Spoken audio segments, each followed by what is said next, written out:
ನಮಸ್ಕಾರ ವಿದ್ಯಾರ್ಥಿಗಳೇ.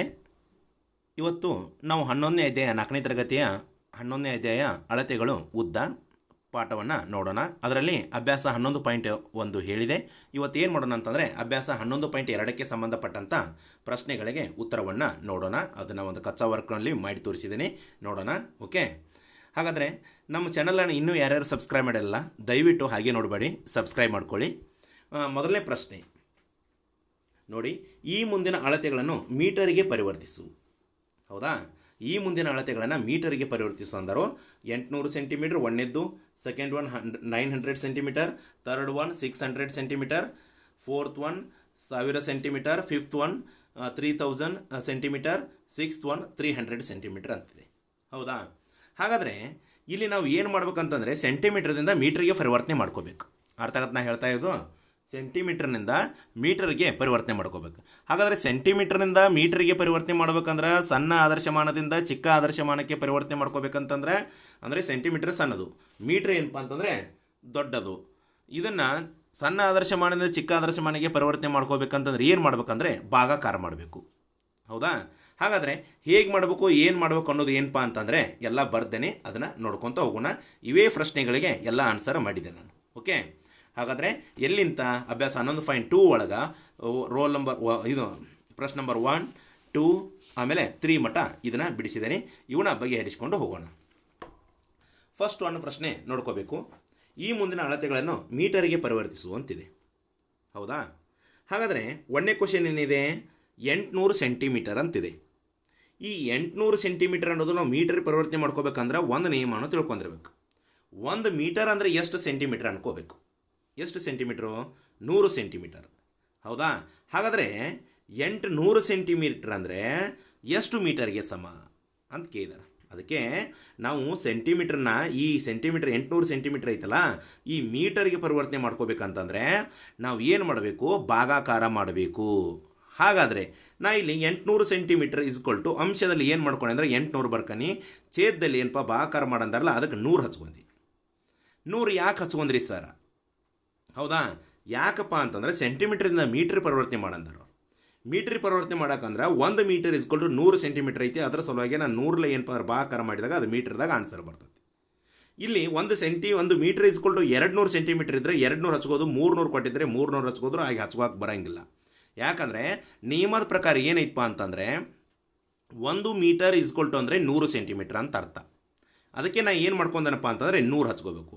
ನೀವು ಈ ಅಧ್ಯಾಯ ಮುಗಿಯೋವರೆಗೂ ಭಾಗಾಕಾರ ಮಾಡೋ ಒಂದು ವಿಧಾನ ಏನೈತಲ್ಲ, ಪ್ರತಿ ಏನಪ್ಪ ಅಂದರೆ ಛೇದದಲ್ಲಿಯೂ ಪ್ರತಿ ಲೆಕ್ಕದಲ್ಲಿ ಪ್ರತಿ ಛೇದದಲ್ಲಿ ಏನಪ್ಪ ಅಂಶದಲ್ಲಿ ಅವ್ರು ಕೊಟ್ಟಟ್ಟು ಹಚ್ಕೋಬೇಕು, ಛೇದದಲ್ಲಿ ಮಾತ್ರ ಕಂಪಲ್ಸರಿ ಏನಪ್ಪ ಅಂದರೆ 100 ಅಂತ ಹಚ್ಕೋಬೇಕು. ಅರ್ಥ ಆಯ್ತಾ? ಹಾಗಾದರೆ ಇನ್ನೂ ಒಮ್ಮೆ ಹೇಳ್ತೀನಿ, ಸಣ್ಣ ಆದರ್ಶಮಾನದಿಂದ ಚಿಕ್ಕ ಆದರ್ಶಮಾನದಿಂದ ದೊಡ್ಡ ಆದರ್ಶಮಾನಕ್ಕೆ ಪರಿವರ್ತನೆ ಮಾಡಬೇಕಂದ್ರೆ ಸೆಂಟಿಮೀಟರನ್ನು ಸಣ್ಣದು, ಮೀಟ್ರ್ ಪರಿವರ್ತನೆ ಮಾಡಬೇಕಂದ್ರೆ ಭಾಗಾಕಾರ ಮಾಡಬೇಕು. ಅದೇ ದೊಡ್ಡ ಆದರ್ಶಮಾನದಿಂದ ಮೀಟ್ರದಿಂದ ಸೆಂಟಿಮೀಟ್ರಿಗೆ ಪರಿವರ್ತನೆ ಮಾಡ್ಬೇಕಂದ್ರೆ ಏನಪ್ಪ ಅಂದರೆ ಗುಣಾಕಾರ ಮಾಡಬೇಕು. ಇಲ್ಲಿ ಭಾಗಾಕಾರ ಮಾಡತ್ತನು. ಅರ್ಥ ಆಯ್ತಾ? ಹಾಗಾದರೆ ಇನ್ನು ಲೆಕ್ಕ ಮುಂದುವರಿಸ್ಕೊಂಡು ಹೋಗೋಣ ಯಾವ ರೀತಿ ಅನ್ನೋದು. ಇಲ್ಲಿ ಏನು ಮಾಡ್ತಾನಂದರೆ 100 ಒಂದಲೇ 100 ಎಂಟ್ಲೆ 200 800. ಹೌದಾ, 100 ಒಂದಲೇ 100 ಎಂಟ್ಲೆ ಎಷ್ಟಪ್ಪ ಅಂದರೆ 800 ಆಯ್ತು. ಅಥವಾ ಇಲ್ಲಿ 2 ಈ 2 ಕ್ಯಾನ್ಸಲ್ ಹೊಡಿದು 8 ಉಳಿತು ಮೇಲೆ ಅಂಶದಲ್ಲಿ ಛೇದದಲ್ಲಿ 1 ಉಳಿದೈತಿ, 8/1 ಅಂತ ಬರ್ಕೊಂಡು. ಹೌದಾ, ಹಾಗಾದರೆ ಇಸ್ಕೊಲ್ಟು ಏನಪ್ಪ ಅಂದರೆ 1 ಬಿಟ್ಬಿಡ್ಬೇಕು. ಇದು ಏನಪ್ಪ ಅಂತಂದರೆ ಮಹತ್ವ ಇಲ್ಲ. ಅದು 8 ಏನು ಅಂಶದಲ್ಲಿ ಐತಿಲ್ಲ ಅದನ್ನ ಬರ್ಕೊಂಡ್ಬಿಡ್ಬೇಕು. ಇದಕ್ಕೆ ಬೆಲೆ ಇಲ್ಲ. 1ಕ್ಕೆ ಏನಪ್ಪ ಅಂದರೆ ಛೇದದಲ್ಲಿ 1 ಬಂತಂದರೆ ಬೆಲೆ ಇಲ್ಲ. ಹಾಗಾದರೆ ಇನ್ನು ಏನು ಮಾಡಬೇಕು ಅಂದರೆ 8ನ ಹೇಗೈತೆ ಹಾಗೆ ಬರ್ಕೋಬೇಕು. ಆವಾಗ ಅಂಶದಲ್ಲಿ ಇದ್ದದನ್ನ ಇಲ್ಲಿ ಬರ್ಕೋಬೇಕು. 8 ಮೀಟರ್ ಅಂತ ಬಂತು. ಎದರ ಆನ್ಸರ್ ಇದು? 800 ಸೆಂಟಿಮೀಟ್ರ ಎಷ್ಟು ಮೀಟರ್ಗೆ ಸಮ ಅಂತಂದರು? 800 ಸೆಂಟಿಮೀಟರ್ ಅನ್ನೋದು 8 ಮೀಟರ್ಗೆ ಸಮ. ಅರ್ಥ ಆಯ್ತು ಮಕ್ಕಳೇ? ನೆಕ್ಸ್ಟ್ ಇನ್ನು ಎರಡನೇ ಪ್ರಶ್ನೆನ ನೋಡ್ಕೋಣ ಏನಿದೆ ಅಂತೇಳಿ ನೋಡ್ರಿ. 900 ಸೆಂಟಿಮೀಟರನ್ನು ಎದಕ್ಕೆ ಪರಿವರ್ತನೆ ಮಾಡ್ಕೊಳ್ಬೇಕಂದ್ರೆ ಮೀಟರ್ಗೆ ಪರಿವರ್ತನೆ. ಹಾಗಾದರೆ 1 ಮೀಟರ್ ಇಸ್ಕೊಲ್ಟು 100 ಸೆಂಟಿಮೀಟರ್ ಇದಂತೆ ಅರ್ಥ ಆಗಿತ್ತು ನಿಮಗೆಲ್ಲ. 1 ಮೀಟರ್ ಇಸ್ಕೊಲ್ಟು ಏನೋ 100 ಸೆಂಟಿಮೀಟರ್ ಅಂತೇಳಿ. ಹಾಗಾದರೆ 900 ಸೆಂಟಿಮೀಟರ್ ಇಸ್ಕೊಲ್ಟು ಏನಪ್ಪ ಅಂದರೆ 900/100. ಈ 900 ಸೆಂಟಿಮೀಟರ್ ಹೇಗೈತಲ್ಲ ಹಾಗೆ ನೀವು ಏನಪ್ಪ ಅಂದರೆ 900 ಹಚ್ಕೋಬೇಕು. ಅಂಶದಲ್ಲಿ ಛೇದದಲ್ಲಿ ಏನು ಮಾಡಬೇಕಂತಂದರೆ 1 ಮೀಟರ್ ಇಸ್ಕೊಲ್ಟು 100 ಸೆಂಟಿಮೀಟರ್ ಅಂತ ಐತಲ್ಲ ಅದನ್ನೇ 100 ಏನಪ್ಪ ಅಂದರೆ ಛೇದದಲ್ಲಿ ಬರ್ಕೋಬೇಕು. ಆವಾಗ ಕೆಳಗಿನ 2 ಕ್ಯಾನ್ಸಲ್, ಮೇಲಿನ 2 ಕ್ಯಾನ್ಸಲ್, 9/1 ಉಳಿತಿ. ಅಥವಾ 100 ಒಂದಲೇ 100 9 ಹಿಂಗೂ ಮಾಡ್ಕೊಂಡ್ರೆ ನಡಿತೈತಿ. ನಾನು ಏನು ಮಾಡಿದ್ದೇನೆ ಇಲ್ಲಿ ಏನಪ್ಪ ಅಂದರೆ ಕನಿಷ್ಠ ರೂಪಕ್ಕೆ ತಂದನ್ನ ಅಂದರೆ ಭಾಗಲಬ್ಧ ಮಾಡಿದ್ದೇನೆ. 100 109 9/1 ಅಂತ ಉಳಿತು, ಈಸ್ಕೊಲ್ ಟು 9/1 ಅಂತ ಬಂತು. ಹೌದಾ? ಹಾಗಾದರೆ ಮಕ್ಕಳೇ 9/1 ಬಂದಾಗ ಈ 1 ಛೇದದಲ್ಲಿ ಏನೈತಲ್ಲ ಇದಕ್ಕೆ ಬೆಲೆ ಇಲ್ಲ, ಅದಕ್ಕೆ 9 ಎಷ್ಟೈತೆ ಅಂಶದಾಗ ಅದನ್ನು ಈಸ್ಕೊಲ್ ಟು ಅಂತ ಹಾಕಿ ಏನು ಮಾಡೀನಿ ಅಂದರೆ 9 ಮೀಟರ್ ಅಂತ ಬರೋಣ ನಾನು, 9 ಮೀಟರ್. ಹಾಗಾದರೆ 900 ಸೆಂಟಿಮೀಟರ್ ಈಸ್ಕೊಲ್ ಟು ಏನಪ್ಪ ಅಂದರೆ 9 ಮೀಟರ್ ಅಂತ ಅರ್ಥ. ಅರ್ಥ ಆಯ್ತು ಮಕ್ಕಳೇ? ಇನ್ನು ಥರ್ಡ್ ಒಂದು ಕ್ವಶನ್ ಏನಪ್ಪ ಅಂದರೆ 600 ಸೆಂಟಿಮೀಟರನ್ನು ನಾ ಏನು ಮಾಡ್ಬೇಕಂತಂದ್ರೆ ಈಗ ಮೀಟರ್ಗೆ ಪರಿವರ್ತನೆ ಮಾಡ್ಕೋಬೇಕು. 600 ಸೆಂಟಿಮೀಟರನ್ನು ನಾನು ಎದಕ್ಕೆ ಕನ್ವರ್ಟ್ ಮಾಡ್ಕೋಬೇಕಂತಂದರೆ ಮೀಟರ್ಗೆ ಕನ್ವರ್ಟ್ ಮಾಡ್ಕೋಬೇಕು. 1 ಮೀಟರ್ ಇಸ್ಕೊಲ್ ಟು 100 ಸೆಂಟಿಮೀಟರ್ ಇದು ನೇಮ್ ಐತೆ, ನಾನು ಕಂಪಲ್ಸರಿ ಎಲ್ಲದಕ್ಕೂ ಬರೋದು ಹಚ್ಚಿದ್ದೀನಿ. ಪುಸ್ತಕನಾಗ ಏನು ಮಾಡಿದ್ದಾರೆ ಡೈರೆಕ್ಟಾಗಿ ಹೆಚ್ಚಿದಾರು, ಬಟ್ ನಾನು ಏನು ಮಾಡಿದಾನೆ ಪ್ರತಿಯೊಂದು ಲೆಕ್ಕದೊಳಗೂ ಇದನ್ನು ಹಚ್ಕೊಂತ ಹೋಗಿದ್ದೇನೆ, ಅಂದರೆ ತಿಳಿಲಿ ಮಕ್ಕಳಿಗೆ ಅಂತ ಅನಿಸ್ಲಿ. 1 ಮೀಟರ್ ಇಸ್ಕೊಲ್ ಟು ಏನಪ್ಪ ಅಂದರೆ 100 ಸೆಂಟಿಮೀಟರ್. 600 ಸೆಂಟಿಮೀಟರ್ ಇಸ್ಕೊಲ್ ಟು ಅಂದರೆ 600 ಅಂಶದಲ್ಲಿ ಇಟ್ಕೋಬೇಕು, 100 ಏನಪ್ಪ ಅಂದರೆ ಛೇದದಲ್ಲಿ ಇಟ್ಕೋಬೇಕು. ಇಲ್ಲಿ ಏನು ಕೊಟ್ಟಲ್ಲ 1 ಮೀಟರ್ ಇಸ್ಕೊಲ್ ಟು 100 ಸೆಂಟಿಮೀಟರ್, ಅದನ್ನೇ ಏನಪ್ಪ ಅಂದರೆ 100 ಕೆಳಗೆ ಇಟ್ಕೋಬೇಕು. ಅವಾಗ 100 1 100 6/1 ಅಥವಾ 1ನೇ 6 ಭಾಗ, ಇದು 1. ಹೌದಾ? 6/1 ಬಂತು. ಈ ಛೇದದಲ್ಲಿ ಏನೈತಲ್ಲ ಇದನ್ನು ಬಿಟ್ಟು ಬಿಡಬೇಕು. ಹಾಗಾದರೆ ಮೇಲೆ 6 ಇದೆ, ಅದನ್ನ ಇಸ್ಕೊಲ್ ಟು 6 ಮೀಟರ್ ಅಂತ ಹಾಕೋಬೇಕು. ಹಾಗಾದರೆ 600 ಸೆಂಟಿಮೀಟರ್ ಇಸ್ಕೊಲ್ ಟು ಏನಪ್ಪ ಅಂದರೆ 6 ಮೀಟರ್ ಅಂತ ಅರ್ಥ. ಓಕೆ? ಹಾಗಾದರೆ ನೆಕ್ಸ್ಟ್ ಇನ್ನೇನಪ್ಪ ಅಂದರೆ 4ನೇ ಕ್ವಶನನ್ನು ನೋಡ್ಕೋಬೋದು ನೀವು ಯಾವ ರೀತಿ ಇದೆ ಅಂತೇಳಿ ನೋಡಿ.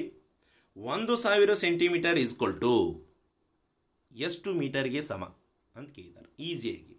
1000 ಸೆಂಟಿಮೀಟರ್ ಇಸ್ಕೊಲ್ ಟು 1000/100, 100 1 110. ಹೌದಾ? ಅಥವಾ ಈ ಕೆಳಗಿನ 2 0 ಮ್ಯಾಗಿನ 2 0 ಹೊಡೆದ್ರೆ 10 ಮ್ಯಾಲೆ 10 ಉಳಿತೈತಿ, ಕೆಳಗೆ 1 ಉಳಿತು, ಹಿಂಗೂ ಮಾಡ್ಬೋದು. 10/1 ಉಳಿತು, ಅದನ್ನು ಹಿಂಗೆ ಬರ್ಕೋಬೋದು. ಬ್ಯಾಡಪ್ಪ ಅಂತಂದರೆ ಉದಾಹರಣೆ ಹೇಳ್ಬೇಕಂದ್ರೆ ಈಗ 1000/100 ಇದೆ. ಹೌದಾ? ನೀವು 1000/100 ಅಂತಂದಾಗ 110 ಒಮ್ಮೆ ನಿಮಗೆ ಬರಲಿಲ್ಲ ಅಂತಂದರೆ ಈ 2 0 ಕ್ಯಾನ್ಸಲ್ ಮಾಡ್ಕೊರಿ, ಈ 2 0 ಕ್ಯಾನ್ಸಲ್ ಮಾಡ್ಕೊರಿ. 10/1 ಮೇಲೆ ಅಂಶದಲ್ಲಿ 10 ಉಳಿತು, ಛೇದದಲ್ಲಿ 1 ಉಳಿತು, ಇಸ್ಕೊಲ್ ಟು 10 ಮೀಟರ್ ಅಂತ ಬರ್ಬೋದು. ಈ ರೀತಿ ಮಾಡ್ಬೋದು. ನಾನು ಈ ರೀತಿ ಮಾಡಿಲ್ಲ. 100 1 110. ಹೌದಾ? 10/1 ಅಂತ ಬಂತು. ಎರಡೂ ಒಂದೇ ಲೆಕ್ಕ. ಹಾಗಾದರೆ ಈ ಏನಪ್ಪ ಅಂದರೆ ಛೇದದಲ್ಲಿ ಏನೈತಲ್ಲ 1ಕ್ಕೆ ವ್ಯಾಲ್ಯೂ ಇರೋಂಗಿಲ್ಲ, 10 ಏನು ಅಂಶದಲ್ಲಿ ಐತೆ ಅದನ್ನೇ ಡೈರೆಕ್ಟಾಗಿ ಬರ್ಕೋಬೇಕು. 10 ಮೀಟರ್ ಅಂತ ಬರ್ತೈತಿ. ಹಾಗಾದರೆ 1000 ಸೆಂಟಿಮೀಟರ್ ಇಸ್ಕೊಲ್ ಟು ಎಷ್ಟು ಮೀಟರ್ಪ್ಪ ಅಂತಂದರೆ 10 ಮೀಟರ್. ಅರ್ಥ ಆಯ್ತು ಮಕ್ಕಳೇ? ಹಾಗಾದರೆ ನೆಕ್ಸ್ಟ್ 5ನೇ ಪ್ರಶ್ನೆಗೆ ಹೋಗೋಣ. ಏನಿದು 4 ಆಯಿತು, ಇದು 5. ಇದು 3000 ಸೆಂಟಿಮೀಟರ್, ಹೌದಾ, ಇಸ್ಕೊಲ್ ಟು ಎಷ್ಟು ಮೀಟರ್ಗೆ ಸಮ ಅಂತ ಕೇಳಿದ್ದಾರೆ. 1 ಮೀಟರ್ ಇಸ್ಕೊಲ್ ಟು 100 ಸೆಂಟಿಮೀಟರ್ ಅನ್ನೋದು ಗೊತ್ತಿದೆ. 3000 ಸೆಂಟಿಮೀಟರ್ ಇಸ್ಕೊಲ್ ಟು ಈ 3000 ಏನೈತಲ್ಲ ಡೈರೆಕ್ಟಾಗಿ ಅಂಶದಲ್ಲಿ ಹಚ್ಕೋಬೋದು. ಛೇದದಲ್ಲಿ 100 ಏನೈತೆ ಅಂದರೆ 1 ಮೀಟರ್ ಇಸ್ಕೊಲ್ ಟು 100 ಸೆಂಟಿಮೀಟರ್ ಏನೈತಲ್ಲ ಅದನ್ನು 100 ಛೇದದಲ್ಲಿ ಹಚ್ಕೋಬೇಕು. ಅವಾಗ ಏನಾತ್ಪ ಇದು ಅಂತಂದರೆ ನೋಡ್ಕೋಬೋದು. ಇಲ್ಲಿ 100 1 130 ಅಂತ ಕಟ್ತಾ ಹೋಗ್ಬೋದು. ಅದು ಈ 2 0 ಈ 2 0 ತೆಗೆದು ನಡೀತೈತೆ. ಆ ಮ್ಯಾಲೆ 30 ಉಳಿತೈತಿ, ಕೆಳಗೆ 1 ಉಳಿತೈತಿ. ಅವಾಗ 30/1 ಅಂತ ಬಂತು. ಹೌದಾ? ಹಾಗಾದರೆ ಈ 1ಕ್ಕೆ ವ್ಯಾಲ್ಯೂ ಇರದೇ ಇದ್ದ ಕಾರಣಕ್ಕೆ ಅಂಶದಲ್ಲಿ 30 ಏನೈತಲ್ಲ ಅದನ್ನು 30 ಮೀಟರ್ ಅಂತ ಡೈರೆಕ್ಟಾಗಿ ಬರ್ಕೋಬೇಕು. ಅರ್ಥ ಆಯ್ತಾ? ಹಾಗಾದರೆ 3000 ಸೆಂಟಿಮೀಟರ್ ಇಸ್ಕೊಲ್ ಟು ಎಷ್ಟಪ್ಪ ಅಂತಂದರೆ 30 ಮೀಟರ್ ಅಂತ ಬರುತ್ತೆ. ಅರ್ಥ ಆಯ್ತು ಮಕ್ಕಳೇ? ಹಾಗಾದರೆ ನೆಕ್ಸ್ಟ್ ಕ್ವಶನ್ ಏನಪ್ಪ ಅಂದರೆ 6ನೇ ಪ್ರಶ್ನೆಯನ್ನು ನೋಡ್ಕೋಣ ಏನಿದೆ ಅಂತೇಳಿ ನೋಡ್ಕೋಬೋದು.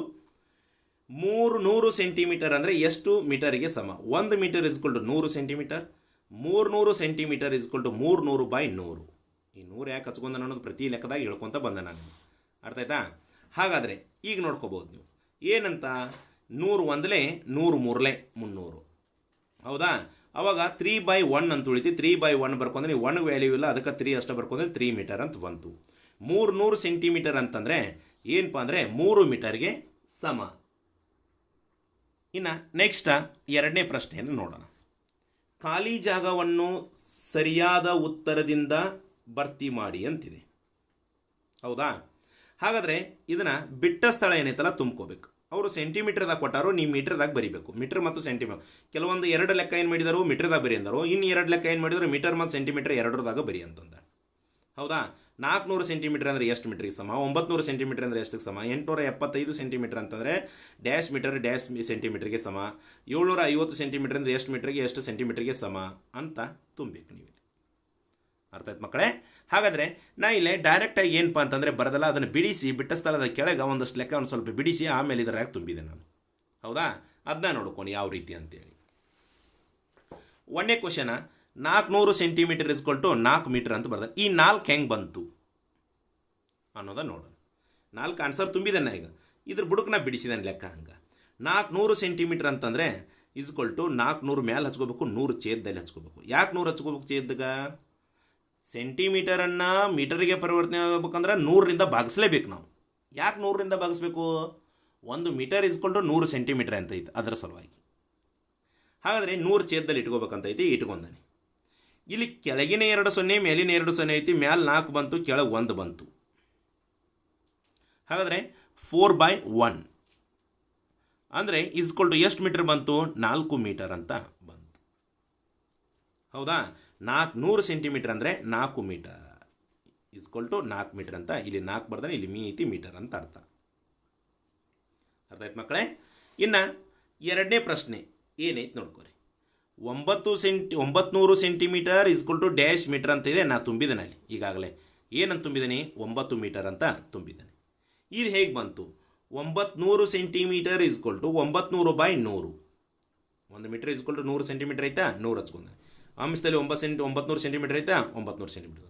100 ಯಾಕೆ ಹಚ್ಕೊಂಡಿ? ಅದನ್ನು 100 ಯಾಕಪ್ಪ ಹಚ್ಕೊಂಡೆ ಅಂದರೆ 1 ಮೀಟರ್ ಇಸ್ಕೊಲ್ಟು 100 ಸೆಂಟಿಮೀಟರ್. ಹೌದಪ್ಪ, 1 ಮೀಟರ್ ಇಸ್ಕೊಲ್ಟು 100 ಸೆಂಟಿಮೀಟರ್ 100 ಬರ್ಕೊಂಡಿ. ಅದನ್ನು 100 ಬರ್ಕೊಂಡಿ. ಛೇದದಲ್ಲೇ ಯಾಕೆ ಬರ್ಕೊಂಡಿ? ಛೇದದಲ್ಲಿ ಯಾಕೆ ಬರ್ಕೊಂಡ್ರೆ ಭಾಗಿಸ್ಬೇಕಲ್ಲ. ಯಾಕೆ ಭಾಗಿಸ್ಬೇಕು ಅಂದರೆ ಚಿಕ್ಕ ಆದರ್ಶಮಾನದಿಂದ ದೊಡ್ಡ ಆದರ್ಶಮಾನಿಗೆ ಪರಿವರ್ತನೆ ಮಾಡ್ಕೋಬೇಕಂದ್ರೆ ಭಾಗಿಸ್ಬೇಕು. ಅರ್ಥ ಆಯ್ತಾ? ಹಾಗಾದರೆ ಕೆಳಗಿನ 2 0 ಮೇಲಿನ 2 0 ಐತಿ, ಮೇಲೆ 9 ಉಳಿತಿ, ಕೆಳಗೆ 1 ಉಳಿತಿ. 9/1 ಅಂಶದಲ್ಲಿ 9 ಬಂತು, ಛೇದದಲ್ಲಿ 1 ಬಂತು. ಇಲ್ಲೇ ಬರ್ದೇನೆ. ಅಂಶದಲ್ಲಿ 9, ಛೇದದಲ್ಲಿ 9, 9/1 ಅಥವಾ 1/9 ಭಾಗ ಅಂತ ಹೇಳ್ಬೋದು. ಹಾಗಾದರೆ ಇಲ್ಲಿ ಈ 1ಕ್ಕೆ ವ್ಯಾಲ್ಯೂ ಇಲ್ಲದಕ್ಕೆ ಕಾರಣ ಏನು ಬಿಟ್ಟು ಬಿಡ್ಬೇಕು. ಅದನ್ನು 9 ಅಷ್ಟೇ ಏನಪ್ಪ ಅಂದರೆ ಅಂಶದಲ್ಲಿ ಹೆಂಗೆ ಐತಲ್ಲ ಹಂಗೆ ಬರ್ಕೋಬೇಕು. 9 ಮೀಟರ್ ಅಂತ ಬಂತು. ಅದನ್ನು ಏನು ಮಾಡಿದಾನಪ್ಪ ಅಂತಂದರೆ ನಿಮಗೆ ಇಲ್ಲಿ 9 ಮೀಟರ್ ಅಂತ ಬರ್ತಾನೆ. ಅರ್ಥ ಆಯ್ತು ಮಕ್ಕಳೇ? ಹಾಗಾದರೆ ನೆಕ್ಸ್ಟ್ ಏನಪ್ಪ ಅಂತಂದರೆ 3ನೇ ಕ್ವಶನನ್ನು ನೋಡ್ಕೋಬೋದು. ಇಟೋ ತನಕ ಹೆಂಗೆ ನೋಡಿರಿ ನೀವು? 800 metre, 400 metre, 500 metre, 600 metre, 1000 metre, 1000 centimetre, 2000 centimetre, ಹಿಂಗೆ ಒಂದೇ ಮಾನದಾಗಿದ್ದು ಎಲ್ಲ. ಅಂದರೆ 800 ಸೆಂಟಿಮೀಟ್ರನ್ನ ಮೀಟ್ರ್ ಪರಿವರ್ತನೆ ಮಾಡಿರಿ, 900 ಸೆಂಟಿಮೀಟ್ರನ್ನ ಮೀಟ್ರಿಗೆ ಪರಿವರ್ತನೆ ಮಾಡಿ, ಅಥವಾ 3000 ಸೆಂಟಿಮೀಟ್ರನ್ನ ಮೀಟ್ರಿಗೆ ಪರಿವರ್ತನೆ ಮಾಡಿ, ಅಥವಾ 400 ಸೆಂಟಿಮೀಟ್ರ್ ಅಂದರೆ ಎಷ್ಟು ಮೀಟ್ರು, 900 ಸೆಂಟಿಮೀಟ್ರ್ ಅಂದರೆ ಡ್ಯಾಶ್ ಮೀಟ್ರು ಅಂತ ಹಿಂಗೆಲ್ಲ ಕೊಟ್ಟಿದ್ರು.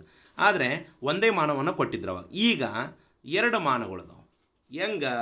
875 ಸೆಂಟಿಮೀಟ್ರ್ ಅನ್ನೋದ್ರೊಳಗೆ ಇಲ್ಲಿ 875 ಸೆಂಟಿಮೀಟ್ರನ್ನ ನೀನು ಮೀಟ್ರಿಗೂ ಪರಿವರ್ತನೆ ಮಾಡಬೇಕು, ಸೆಂಟಿಮೀಟ್ರ್ದಾಗೂ ಪರಿವರ್ತನೆ ಮಾಡ್ಕೋಬೇಕು. ಹೌದಾ? ನಾನು ಏನು ಮಾಡ್ತಾನಂದರೆ ಈ 5 ಅನ್ನೋದು ಬಿಡಿ, 10 ಅನ್ನೋದು ಏನಪ್ಪ ಅಂದರೆ 7 ಅನ್ನೋದು 10, 100 ಅನ್ನೋದು 8 ಬಂತು.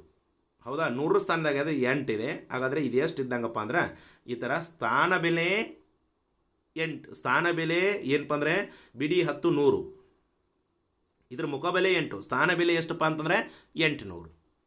ಆ 800 ಸ್ಥಾನ ಬೆಲೆ ಏನೈತಲ್ಲ, ಮುಖಬೆಲೆ 8 ಇದೆ, ಆರ ಸ್ಥಾನ ಬೆಲೆ 800. ಯಾಕೆ 800 ಆತಿ? ಬಿಡಿ 10 100 3ನೇ ಸ್ಥಾನದಾಗ ಐತಿ, 100 ಸ್ಥಾನದಾಗ ಐತಿ, ಅದಕ್ಕೆ ಸ್ಥಾನ ಬೆಲೆ 800.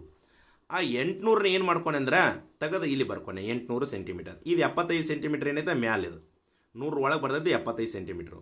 ಇನ್ನು 800 ಸೆಂಟಿಮೀಟರ್ ಈಸ್ಕೊಲ್ಟು 800/100 ಅಂತ ಬರ್ಕೊಂಡೆ. ಯಾಕಂದರೆ ಭಾಗಿಸ್ಬೇಕು. ಭಾಗಿಸಿದಾಗ ಏನಾಗುತ್ತೆ ಅಂತಂದರೆ ಈ ಮೇಲಿನ 2 0 ಕೆಳಗಿನ 2 0 ಕ್ಯಾನ್ಸಲ್ ಆಗಿಬಿಡ್ತಾವೆ. ಅಂಶದಲ್ಲಿ 8 ಉಳಿತೈತಿ, ಛೇದದಲ್ಲಿ 1 ಉಳಿತೈತಿ. ಅದನ್ನೇ ಈಸ್ಕೊಲ್ಟು ಏನಪ್ಪ ಅಂದರೆ ಅಂಶದಲ್ಲಿ 8 ಬರ್ಕೊಂಡು ಛೇದದಲ್ಲಿ 1 ಬರ್ಕೊಂಡು 1ಕ್ಕೆ ಪ್ರಾಧಾನ್ಯತೆ ಇಲ್ಲದ ಕಾರಣ ಏನಪ್ಪ ಅಂದರೆ n 8 ಮೀಟರ್ ಅಂತ ಬರ್ಕೊಂಡೆ. ಅರ್ಥಾಯ್ತಾ? ಹಾಗಾದರೆ 8 ಮೀಟರ್ ನಮಗೆ ಈಗಾಗಲೇ ಬಂತು. ಇನ್ನು ಬಿಡಿ 10 ಸ್ಥಾನದಾಗ 75, 800, ಇದು 800 ಅನ್ನೋದೇ ಬೇರೆ ಸೆಂಟಿಮೀಟ್ರ್. ಅದನ್ನೇ ಮೀಟ್ರಿಗೆ ಪರಿವರ್ತನೆ ಮಾಡಿದಾಗ 8 ಮೀಟ್ರ್ ಬಂತು. ಇನ್ನು ಎಷ್ಟು ಉಳಿತಿ? 75 ಉಳಿತಿ. ಅದನ್ನು 75 ಸೆಂಟಿಮೀಟ್ರ್ ಹೇಗಾಯಿತು ಹಾಗೆ ಬರ್ಕೊಂಡೆ. ಅರ್ಥ ಆಯ್ತು ಮಕ್ಕಳೇ? ಹಾಗಾದರೆ ಇನ್ನು ಏನಪ್ಪ ಅಂತಂದರೆ ನೆಕ್ಸ್ಟ್ ಕ್ವಶನನ್ನು ನೋಡ್ಕೊಳ್ಳೋಣ ನಾವು. ಯಾವುದಂತಂದರೆ 4ನೇ ಪ್ರಶ್ನೆ. ಅದು ಏನಪ್ಪ ಅಂದರೆ ಇದೇ ಥರ ಐತಿ. 750 ಸೆಂಟಿಮೀಟರ್. ಈ 750 ಸೆಂಟಿಮೀಟರ್ ಇಸ್ಕೊಲ್ಟು ಡ್ಯಾಶ್ ಮೀಟರ್ ಡ್ಯಾಶ್ ಸೆಂಟಿಮೀಟರ್ ಅಂತ ನಾನು ತುಂಬಿದ್ದೇನೆ. 7 ಮೀಟರ್ 50 ಸೆಂಟಿಮೀಟರ್ ಅಂತ ತುಂಬಿದ್ದೀನಿ. ಅದೇ ಹೆಂಗೆ ಬಂತು ಅನ್ನೋದು ಹೇಳ್ತಾನೆ ನಿಮಗೆ. ಅರ್ಥ ಆಯ್ತು ಮಕ್ಕಳೇ? ಹಾಗಾದರೆ ನೋಡಿ, 700 ಸೆಂಟಿಮೀಟರ್ ಇಲ್ಲಿ ಬಿಡಿ 10 100 ಸ್ಥಾನದಾಗ ಮುಖಬೆಲೆ 7, ಸ್ಥಾನ ಬೆಲೆ ಎಷ್ಟಪ್ಪ 700? 700. ಅದನ್ನ ಏನು ಮಾಡಿದ್ದಾನೆ ಅಂದರೆ 700 ಸೆಂಟಿಮೀಟರ್ ಅಂತ ಬರ್ಕೊಂಡಾನೆ. ಅದು 700 ಸೆಂಟಿಮೀಟರ್ ಇಸ್ಕೊಲ್ಟು 700/100. ಹೌದಾ? ಹಾಗಾದರೆ 100 ಒಂದಲೇ 107 ತೆಗಿಬೋದು, ಅಥವಾ ಇವು 2 0 ಮೇಲಿನ 2 0 ಕ್ಯಾನ್ಸಲ್ ಮಾಡಿದ್ರೆ 7 ಮತ್ತು 1 ಉಳಿತೈತಿ, ಅಂಶದಲ್ಲಿ 7 ಉಳಿತೈತಿ, ಛೇದದಲ್ಲಿ 1 ಉಳಿತೈತಿ, 7/1 ಅಂತ ಬರ್ಕೋಬೋದು. ಅರ್ಥ ಆಯ್ತು ಮಕ್ಕಳೇ? ಹಾಗಾದರೆ ಈಸ್ಕೊಲ್ ಟು ಇದು ಏನು ಒಂದಕ್ಕೆ ವ್ಯಾಲ್ಯೂ ಇಲ್ಲ ಅನ್ನತಾನೆ, ಅದ್ರ ಸಲುವಾಗಿ ಏನಪ್ಪ ಅಂದರೆ ಇದು ಹೆಂಗೆ ಐತಲ್ಲ ಈಸ್ಕೊಲ್ ಟು 7 ಮೀಟ್ರ್ ಅಂತ ಹಾಕಿಬಿಡಬೇಕು. ಹಾಗಾದರೆ ಈ 7 ಮೀಟ್ರ ಸಿಕ್ತು ನಮಗೆ. ಇನ್ನು ಏನು ಸೆಂಟಿಮೀಟ್ರ್ ಐತಿ, ಬಿಡಿ 10 ಹತ್ರ ಸ್ಥಾನದಾಗ 50 ಸೆಂಟಿಮೀಟ್ರ್ ಐತಿ, 100 ಒಳಗೆ ಬರ್ತೈತೆ, 50 ಏನಪ್ಪ ಅಂದರೆ ಡೈರೆಕ್ಟಾಗಿ 50 ಸೆಂಟಿಮೀಟ್ರ್ ಅಂತ ಬರ್ದೆ. ಗೊತ್ತಾಯ್ತಾ? 750 centimetre is equal to 7 metre 50 centimetre ಅಂತ ಬರುತ್ತೆ. ಇನ್ನು ಥರ್ಡ್ ಒನ್ ಕ್ವಶನ್ ಏನೈತಿ ನೋಡ್ಕೋಬೋದು ನಾವು. 3ನೇ ಕ್ವಶನ್, ಕೊನೆಯ ಪ್ರಶ್ನೆ, ಸರಿ ಅಥವಾ ತಪ್ಪು ಬರೆ ಅಂತ ಇದೆ. ಹೌದಾ? ಸರಿ ಅಥವಾ ತಪ್ಪು ಬರೆ ಅಂತಂದಾಗ ಇಲ್ಲಿ 4 ಪ್ರಶ್ನೆಗಳಿದಾವೆ. 20 ಮೀಟರ್ ಇಸ್ಕೊಲ್ ಟು 1000 ಸೆಂಟಿಮೀಟರ್. ಹೌದಾ? ಇದು ಸರಿನೋ ತಪ್ಪು ಅಂತ ಹೇಳ್ಬೇಕು. ಇನ್ನು ಎರಡನೇದು 5 ಮೀಟರ್ ಇಸ್ಕೊಲ್ ಟು 500 ಸೆಂಟಿಮೀಟರ್. ಇದನ್ನು ಸರಿ ಅಥವಾ ತಪ್ಪು ಅಂತ ಗುರುತಾಗಬೇಕು. 150 ಸೆಂಟಿಮೀಟರ್ ಇಸ್ಕೊಲ್ ಟು 1.12 ಸೆಂಟಿಮೀಟರ್ ಅಂತಿದೆ. ಇದು ಸರಿ ಅಥವಾ ತಪ್ಪು ಅಂತ ಹೇಳಬೇಕು. ಹೌದಾ? ನೆಕ್ಸ್ಟ್ 4ನೇದು ಏನಪ್ಪ ಅಂದರೆ 750 ಸೆಂಟಿಮೀಟರ್ ಈಸ್ಕೊಲ್ ಟು 75 ಮೀಟರ್ ಅಂತೈತಿ. ಇದನ್ನು ಸರಿ ಅಥವಾ ತಪ್ಪು ಅಂತ ಹೇಳಬೇಕು. ಇದನ್ನೆಲ್ಲ ಕಚ್ಚಾದಾಗ ಬಿಡಿಸಿದ್ದೇನೆ, ಅದು ಹೆಂಗೆ ಬರ್ತದೆ ಅನ್ನೋದು ನೋಡ್ಕೋಣ. ಇಲ್ಲಿ 3ನೇ ಪ್ರಶ್ನೆನ ನೋಡ್ಬೋದು. 20 ಮೀಟರ್ ಈಸ್ಕೊಲ್ ಟು 1000 ಸೆಂಟಿಮೀಟರ್ ಅಂತ ತಪ್ಪು.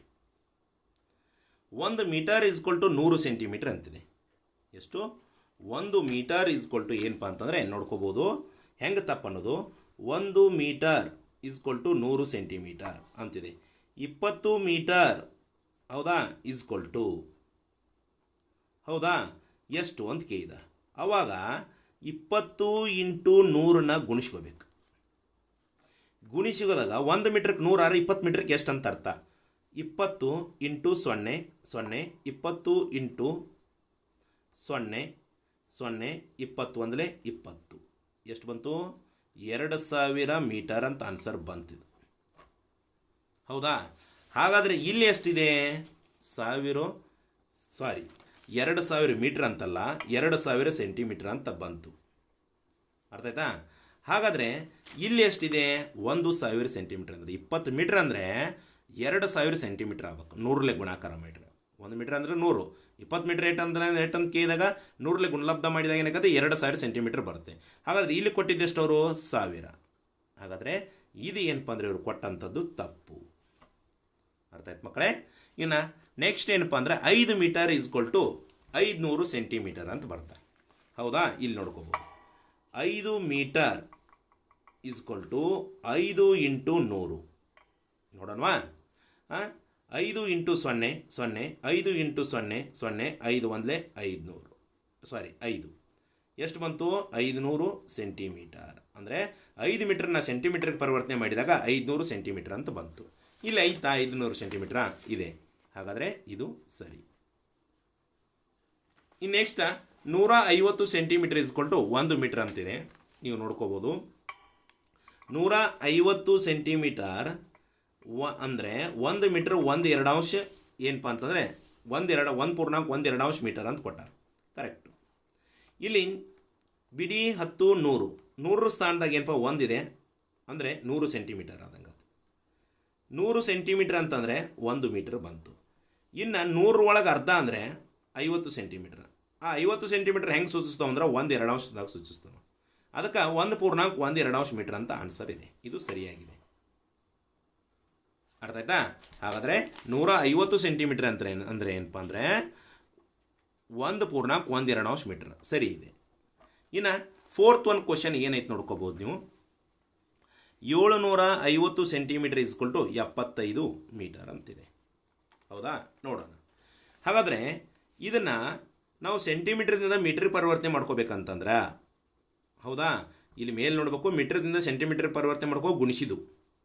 ಇಲ್ಲಿ 750 ಸೆಂಟಿಮೀಟರ್ನಿಂದ ಮೀಟ್ರ್ 75 ಮೀಟರ್ ಅಂತ ಕೊಡತ್ತಾರೆ. ಅದನ್ನು ಸಣ್ಣ ಚಿಕ್ಕ ಆದರ್ಶಮಾನದಿಂದ ಅಥವಾ ಸಣ್ಣ ಮಾನದಿಂದ ದೊಡ್ಡ ಮಾನಕ್ಕೆ ಪರಿವರ್ತನೆ ಮಾಡ್ಬೇಕಂದ್ರೆ ಭಾಗಿಸ್ಬೇಕು. ಹಾಗಾದರೆ ಹೇಳಿದೆ ನಾನು ನಿಮಗೆ ಈಗಾಗಲೇ 750 ಸೆಂಟಿಮೀಟರ್ ಈಸ್ಕೊಲ್ ಟು 750 ಹೆಂಗೈತಲ್ಲ ಅಂಶದಲ್ಲಿ ಬರ್ಕೋಬೇಕು. ಇನ್ನು ಕೆಳಗೆ ಎಷ್ಟು ಬರ್ಕೋತೀರಿ? 100 ಬರ್ಕೋಬೇಕಂತ ಹೇಳಿದ್ದೇನೆ. ಯಾಕಂದರೆ 1 ಮೀಟ್ರ್ ಈಸ್ಕೊಲ್ ಟು 100 ಸೆಂಟಿಮೀಟರ್ ಯಾಕೆ ಬರ್ಕೋಬೇಕು ಅಂತ ಹೇಳಿದ್ದೇನೆ. ಹಾಗಾದರೆ ನೆಕ್ಸ್ಟು ಇದನ್ನು ಬಾಗಿಸಿದಾಗ ಏನಾಕತ್ತೆ ಅನ್ನೋದು ನೋಡ್ಕೋಬೇಕು. ಹಾಗಾದರೆ ಇದನ್ನು ನೀವು ಬಾಗ್ಸಾಕತ್ರೆ ಏನಾಕತಿ ಅದನ್ನು ಗಮನ ಹರಿಸಬೇಕು. ಈಗ ಈ 0 ಕ್ಯಾನ್ಸಲ್ ಮಾಡಿಬಿಡ್ತಾನೆ. ಇನ್ನು 10 ಉಳಿತಿ. 5 2 5 5 1 ಆಮೇಲೆ ಏನಪ್ಪ ಅಂದರೆ 2 ಉಳಿತಿ. 5 5 ಬಂತು. ಇನ್ನು = 15/2 ಬಂತು. ಇದನ್ನು ಭಾಗಾಕಾರ ಮಾಡಿದಾಗ ಏನಪ್ಪ ಅಂದರೆ 7.5 ಮೀಟರ್ ಅಂತ ಬರುತ್ತೆ. 2 1 2 7 14 1 ಉಳಿತಿ 2 5 10 7.5 ಮೀಟರ್ ಅಂತ ಬರ್ತದೆ. ಎಷ್ಟಾ 750 ಸೆಂಟಿಮೀಟ್ರನ್ನ ಮೀಟರ್ಗೆ ಪರಿವರ್ತನೆ ಮಾಡಿದಾಗ 7.5 ಮೀಟರ್ ಅಂತ ಬರುತ್ತೆ. ಬಟ್ ಇಲ್ಲಿದ್ದಿದ್ದು ಏನಪ್ಪ ಅಂತಂದರೆ 75 ಮೀಟರ್. ಅಂದರೆ 75 ಮೀಟರ್ ಅಂದರೆ ನೀವು ತಿಳ್ಕೊಬೇಕು 1 ಮೀಟರ್ = 100 ಸೆಂಟಿಮೀಟ್ರ್. ಹೌದಾ? ಇದನ್ನು ಏನಪ್ಪ ಅಂತಂದರೆ ಒಂದು ಅಂದರೆ ಭಾಳ ಇದಾಗಿಬಿಡ್ತದೆ. 7000 ಎಷ್ಟಪ್ಪ ಅಂತಂದರೆ ಗುಣಾಕಾರ ಮಾಡ್ಕೊಂಡ್ಬಿಡೋಣ. ಹೆಂಗಂತಂದರೆ 100 × 75 75 ಪೂಜ್ಲೆ ಪೂಜಿ 75 ಪೂಜ್ಲೆ ಪೂಜಿ 75 1 75 7500 ಏನಪ್ಪ ಅಂದರೆ ಸೆಂಟಿಮೀಟರ್ ಬಂದಾಗ ಮಾತ್ರ ಇದು ಕರೆಕ್ಟ್ ಆಗೈತಿ. ಅಷ್ಟಿಲ್ಲ ಇದು. ಹೌದಾ? ಇಲ್ಲಿ ಅಷ್ಟು ಕೊಟ್ಟಿಲ್ಲ. ಅದರ ಸಲುವಾಗಿ ಇದು ರಾಂಗ್. 7.5 ಆನ್ಸರ್ ಬರ್ತೈತಿ. ಇದು 75 ಮೀಟರ್ ಅಂತ ಕೊಟ್ಟರು. ಇದು ತಪ್ಪಾಗಿದೆ. ಹಾಗಾದರೆ ನಾವು ಏನು ಮಾಡಿದಪ್ಪ ಅಂತಂದರೆ ಇವತ್ತಿನ ಒಂದು ಅಭ್ಯಾಸ 11.2 ನೋಡಿದ್ದು ಯಾವ ಪಾಠಕ್ಕೆ ಸಂಬಂಧಪಟ್ಟಂಗ ಅಧ್ಯಾಯ 11 ಉದ್ದ, ಅಳತೆಗಳು ಮತ್ತು ಉದ್ದ ಅಂತೇಳಿ ಪಾಠ. ಹಾಗಾದರೆ ದಯವಿಟ್ಟು ಇನ್ನೂ ಯಾರ್ಯಾರು ಸಬ್ಸ್ಕ್ರೈಬ್ ಮಾಡ್ಕೊಂಡಿಲ್ಲ ನಮ್ಮ ಚಾನಲ್ನ ಸಬ್ಸ್ಕ್ರೈಬ್ ಮಾಡ್ಕೊಳ್ಳಿ ಅಂತ ಹೇಳ್ತಾ ಇವತ್ತು 11.2 ಮುಗಿಸೋಣ. ನಾಳೆಗೆ ಏನಪ್ಪ ಅಂತಂದರೆ 11.3 ಹೇಳೋಣ. ಎಲ್ಲ ವಿದ್ಯಾರ್ಥಿಗಳಿಗೆ ಧನ್ಯವಾದಗಳು.